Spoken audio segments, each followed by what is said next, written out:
Ya, hola. ¿Cómo están?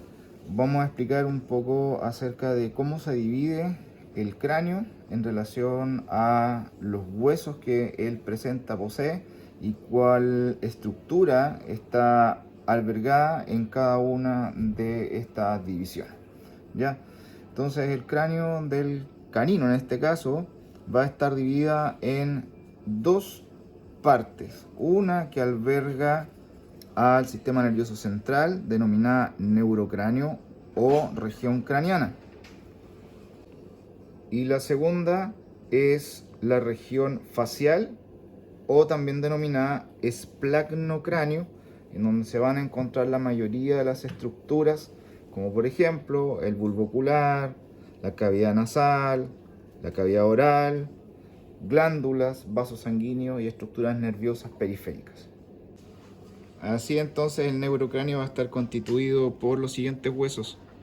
La porción más rostral y dorsal está el hueso frontal o los huesos frontales, ¿cierto? Porque son pares. Luego tenemos los huesos parietales que van a formar la parte dorsolateral, la sección más caudal del techo del cráneo.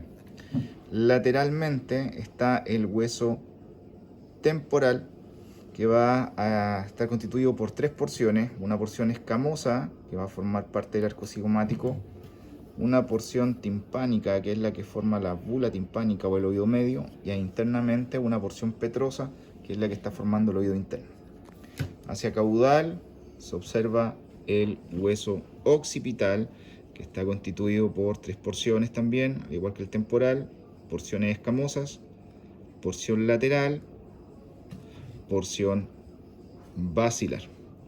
Hacia craneal y ventralmente en el cráneo, formando la base del cráneo, se ubica un hueso que está dividido en dos porciones. Es el hueso esfenoide, que está dividido en una porción basiesfenoide y preesfenoides. También pueden considerarse como parte de la estructura del cráneo estos huesos que están acá, que se denominan huesos pterigoides, ¿ya? Y que se van a articular con las porciones de las alas del basiesfenoide. En el interior de la cavidad craneana vamos a encontrar el último hueso que forma la cavidad craneana o cráneo, que se ve profundamente allá, es el etmoides. Y el etmoides va a presentar una lámina cribosa, una porción perpendicular del hueso etmoides y una serie de huesos del tipo papiráceo que se denominan etmoturbinalias o laberinto etmoidal. Los huesos del rostro o de la porción facial o esplagmocráneo están constituidos por los siguientes huesos. Tenemos el hueso nasal o los huesos nasales, que forman el techo de la cavidad nasal. Un gran hueso de bastante extensión, que es el hueso maxilar, que está conformando las porciones laterales de la cara. Está también formando la porción lateral de la cavidad nasal y ventralmente forma el piso de la cavidad nasal o techo de la cavidad oral, formando parte de lo que corresponde al paladar duro. Hacia rostral, el hueso incisivo. El hueso incisivo tiene dos porciones: el cuerpo del hueso incisivo, con una estructura horizontal y un proceso que se articula tanto con el maxilar como con el nasal, que se llama proceso incisivo. Hacia caudal, formando las porciones caudolaterales del rostro, tenemos este hueso que está acá, que se llama hueso cigomático, también se puede encontrar como hueso malar, que se está articulando con el proceso cigomático de la porción escamosa del hueso temporal, formando entonces el arco cigomático. Luego presenta también una estructura o forma parte de la órbita, margen ventral de la órbita del bulbo ocular. Entre el cigomático y el maxilar hay un pequeño hueso, pequeño huesito que se ubica en esta zona, muy pequeño en carnívoros, que se llama hueso lagrimal, que va a albergar, entre otras cosas, el saco lagrimal.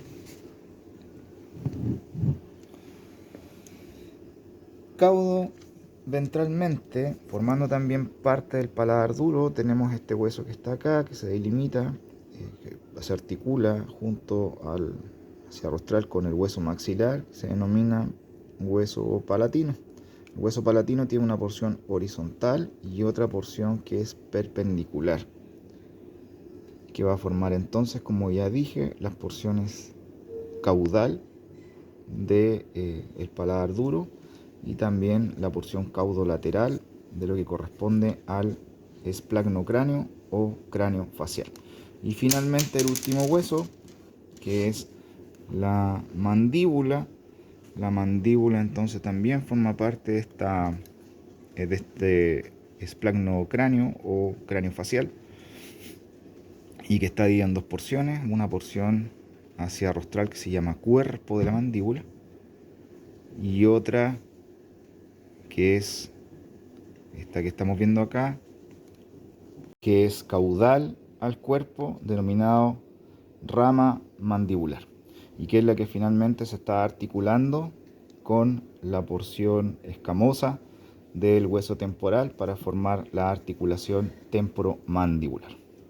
El último hueso, que es ese que vemos ahí, es el hueso denominado hueso Vomer, que de hecho se considera como parte también del neurocráneo, pero se proyecta hacia la zona del esplagno-cráneo por el interior de la cavidad nasal y junto con la lámina perpendicular del hueso etmoides, es esa que se ve ahí, va a estar formando parte del septo nasal, dividiendo la cavidad nasal en una hemicavidad del lado derecho y otra hemicavidad del lado izquierdo. En resumen, los huesos del cráneo son frontal, parietal, occipital, temporal, basiesfenoides, presfenoides, etmoides, porciones laterales formadas por el pterigoides, y también podemos considerar la parte caudal del vómer. En cambio, los huesos del rostro o del esplagno-cráneo son los nasales, incisivos, maxilar, lagrimal, cigomático, mandibular, palatino.